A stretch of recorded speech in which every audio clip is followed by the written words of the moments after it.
Menarik kalau kita membahas mengenai jasa pertambangan ya Pak ya. Mungkin boleh jelaskan Pak secara umum untuk sektor jasa pertambangan Pak di tahun 2025 ini sebetulnya seperti apa sih Pak?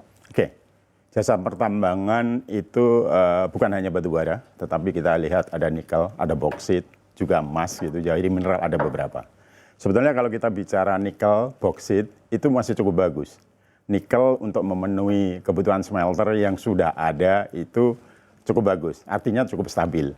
Boksit, bahkan kalau kita lihat boksit, ada beberapa smelter yang baru, artinya demand-nya naik. Jadi ada peningkatan Ada peningkatan sedikit lah. Tetapi angka peningkatan itu tidak signifikan dibandingkan penurunan di coal. Nah, coal itu turun signifikan, sehingga secara keseluruhan sebetulnya jasa pertambangan cukup tergoncang.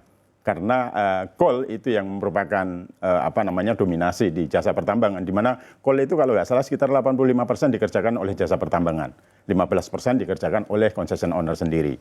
Dengan coal yang signifikan, turun signifikan, maka kita cukup signifikan terpengaruh. Nah, nanti kita lihat angka-angkanya. Kalau lihat angkanya tahun ini, itu penurunan produksi coal kan signifikan turunnya. Jadi kalau tahun lalu itu kira-kira 836 juta, dan tahun ini estimasi sampai akhir tahun kira-kira cuma 700 juta. Saya hitung itu kira-kira ada penurunan sekitar 16-17%. Nah, kemudian dengan indeks yang turun, itu secara umum pemilik konsesi itu menurunkan stripping ratio. Jadi stripping ratio itu material overburden dikurangi untuk menurunkan cost. Dari situ artinya apa? Scope of work jasa pertambangan juga berkurang juga. Akhirnya dari situ kira-kira perhitungannya turun sekitar 20%. Nah, itu bayangannya sih kira-kira. Baik Pak, tapi kalau dari perusahaan yang Anda pimpin sendiri ya, tadi kan Anda menyampaikan bahwa ini kinerja di tahun 2025 untuk pandangan secara umum ya Pak ya, untuk sektor jasa pertambangan. Kalau di perusahaan Anda pimpin sendiri, kinerjanya untuk di tahun 2025 ini seperti apa Pak? Ini kan sudah mendekati akhir tahun ya Pak ya, apakah sudah sesuai dengan target yang dicanangkan atau diharapkan sejak awal tahun atau seperti apa Pak? Terus terang kita di bawah target yang sudah kita tentukan di awal tahun. Kalau bicara nikel, tadi yang seperti saya sampaikan, achievement target cukup bagus. Boksit cukup bagus, tapi coal karena penurunan itu signifikan. Apa yang terjadi di coal? Ya ada beberapa yang kemudian menurunkan produksi. Ada yang kemudian menurunkan stripping ratio.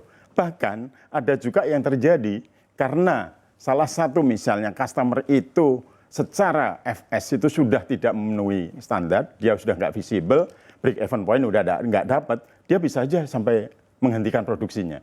Nah, itu yang terjadi di beberapa kontrak, termasuk kami itu ada salah satu customer yang kemudian karena break even point udah nggak tercapai, dia minus, akhirnya apa? Apa yang terjadi adalah early termination di kontrak.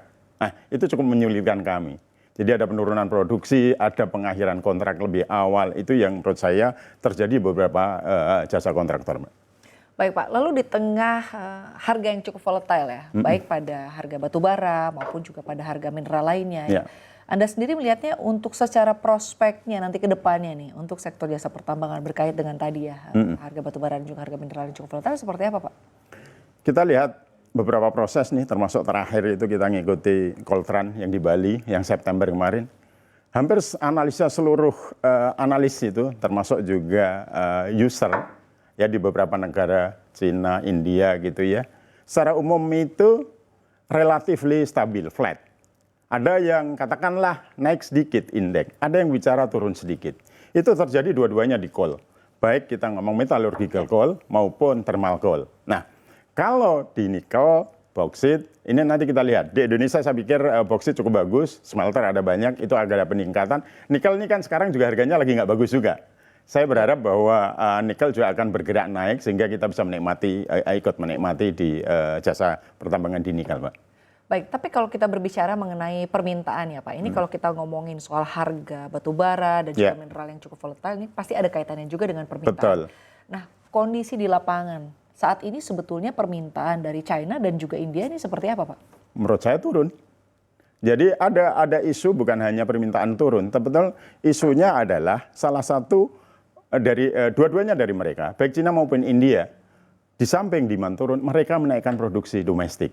Sehingga potensi impor mereka, ekspor kita ke negara besar, dua negara besar yang itu akan turun. Nah, dampaknya ke volume kerja dan juga kontrak-kontrak yang sedang berjalan saat ini seperti apa Pak? Tentu ada penurunan.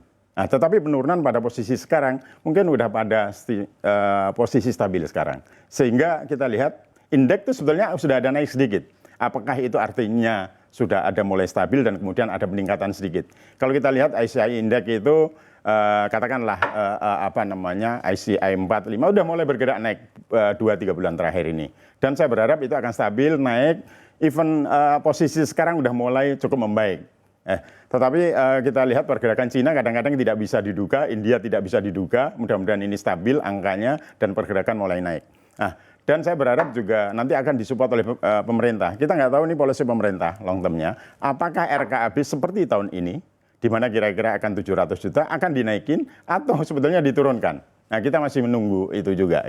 Baik Pak, tapi di tengah berbagai tantangan yang ada saat ini, artinya bukan hanya persoalan turunnya permintaan dari China dan juga India, lalu juga harga mineral dan juga batu bara yang cukup volatile tadi apa ya, dari sisi produksi juga mungkin terjadi penurunan. Nah, Anda melihat tantangan apa lagi yang dihadapi oleh sektor jasa pertambangan, mungkin dari kontraktor sendiri, apa Pak sebetulnya? Biasa kalau kita bicara kontraktor ini services. Services itu mau nggak mau operation cost harus murah, operation excellent. Nah, pada saat kita, sebetulnya kalau kita bicara jasa pertambangan itu ada 3 poin untuk efisiensi kita. Yang pertama, mechanical availability, bagaimana kita bisa menjaga mesin itu bagus. Yang kemudian utilisasi equipment, yang kemudian productivity gitu. Yang ujung-ujungnya nanti akan cost gitu. Nah, kalau mechanical availability, setiap company punya strategi sendiri untuk memastikan itu. Tapi kita bicara utilisasi ini kan kurang semua. Saya tadi sampaikan bahwa kira-kira produksinya tuh demand-nya kurang kira-kira 20%. Artinya utilisasi range-nya itu akan bergerak 15-25 bahkan sampai 30%. Bahkan ada teman saya yang kontraktor lain tuh utilisasinya turun sampai 40%. Nah, pada posisi itu gimana sih tantangan itu revenue berkurang tapi cost bisa kita kendalikan. Nah, tantangannya kan di situ. Nah, cost bisa kendalikan ada beberapa nih. Yang pertama cost terbesar. Cost terbesar adalah fuel. Nah, balik lagi fuel. Fuel itu kira-kira pada posisi harga sekarang range-nya antara 35-40%. Cukup signifikan. Kalau kita bisa lakukan efisiensi fuel, maka cukup signifikan efisiensi yang kita dapat. Cost yang kedua, repair dan maintenance equipment.